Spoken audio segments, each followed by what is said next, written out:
Well, I tell you what, over the weekend, especially, you know, when the media airways was buzzing with one of those local, the 3 stations. And I think the presenter didn't know how to say, hey, Komla Dumor.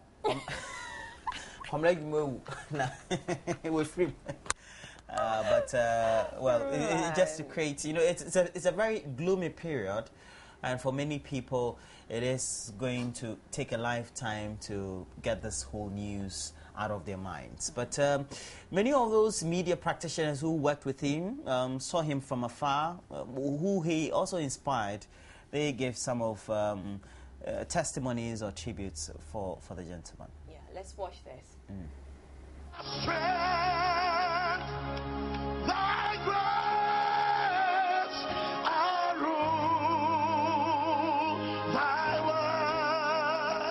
I think he's one of the reasons most of us journalists have taken it upon ourselves to do it the hard way, to sacrifice and put in a lot more work to get things done. But it's sad that, you know, at only 41, the Lord has called him to glory. We just hope that he's resting peacefully. One meeting I had with him, even though it was brief, was at last year's school's reunion. It was very brief, about 2 minutes. But the hi, hello, how you doing? Great job you're doing, keep it up, has been with me ever since. There was a story that broke about some strange story about, you know, people coming, strange people attacking students in the evening, snatching their mobile phones and stabbing them in the process. And we started covering the story gradually, and it was it became a big thing. So I remember, like, in the evening, I didn't have a mobile phone then, but my roommates had a mobile phone. So I gave his mobile phone number to Joy FM at the time.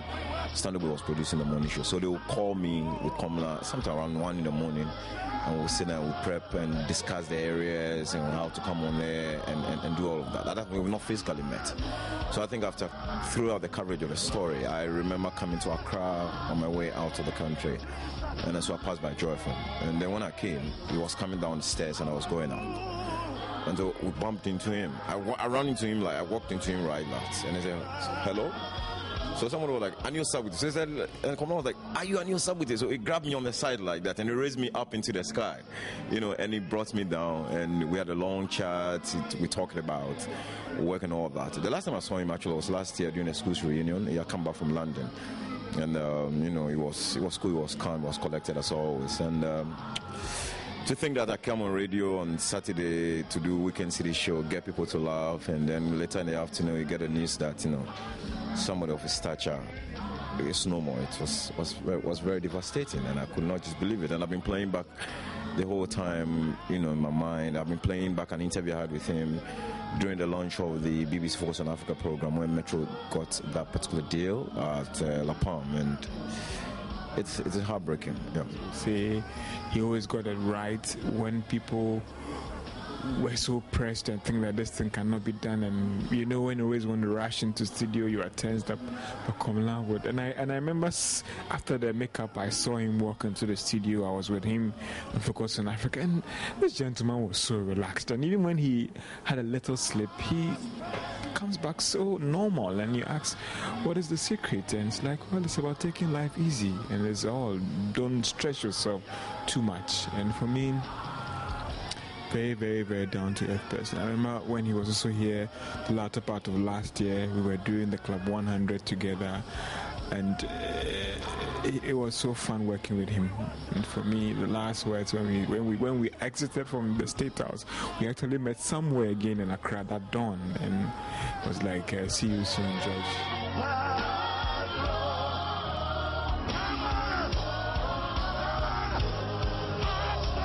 I used to work in a studio called Case Frequency, and I remember him walking in with Doreen to do some voiceovers. That was how we connected.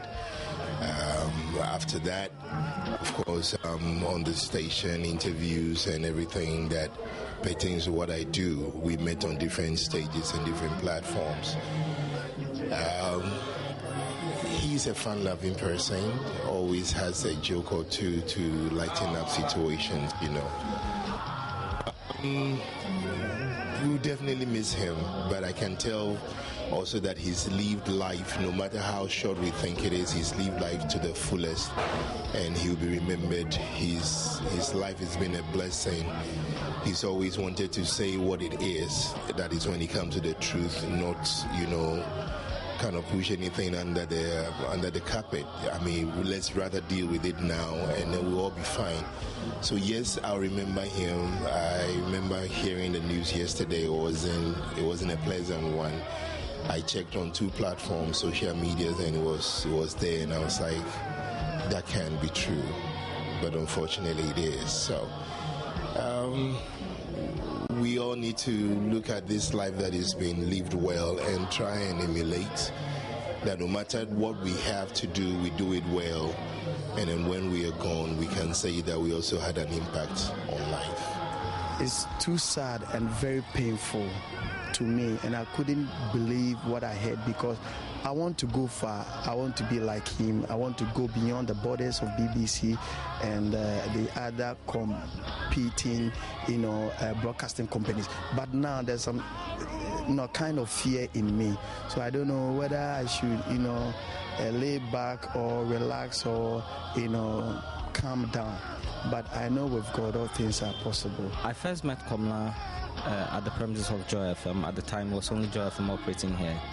And Joy FM had organized a blood donation exercise. I really wanted to work for Joy, so I came to make a donation. And then after that, I had a word with him. I spoke to him and told him what my plan was to work here at Joy FM. He asked me to come back on Tuesday after his morning show presentation. Then he could guide me through. So I came back. He had just finished with his morning show. He, Malco Zomelo, Fred Chidi, they had stepped down towards the traffic light. There was a woman selling kinky, and they had gone there to eat kinky, just by the roadside. I'm bringing this memory of him because I want to establish how down to earth the Komla Dumor, the person we're talking about, is. Way back, I wanted to do radio, so I can remember that was way back. I used to come to Joy FM just to see Komla Dumor, the man, behind those thick voice and those, eloquent, articulate when it comes to English.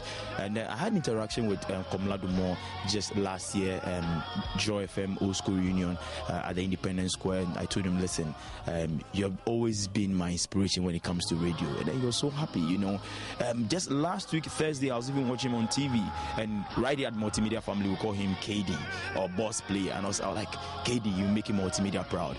And just yesterday, after my show on radio, I heard he was dead. I'm like, God, I can't believe this.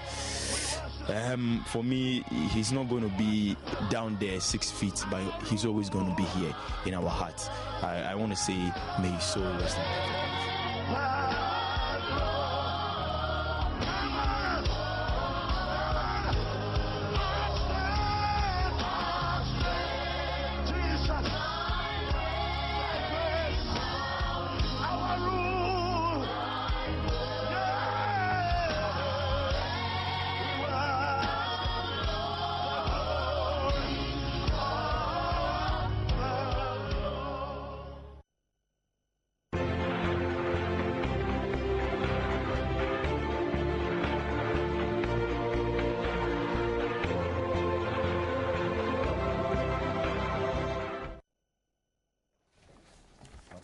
Okay, so Multimedia Family has opened a book of condolence in honor of the later Komla Afike Dumor family, former colleagues and sympathizers of the late, to sign that book here at Joy FM in Koko Mlemle. And we'll have a press statement from the Ministry of Information. But I think we start on this Mr. Samuel, we have to cut in here. We'll get back to you again. We just want to take a live feed from the studios of Joy FM, and they're just having an event just to remember the late Komla Dumor of the BBC, and just in the studios there we're bringing to you this very live feed from the studios of Joy FM, and known presenters there, and Tommy Adam Forsen is already talking on the subject. I never thought, Komla would make me feel so proud.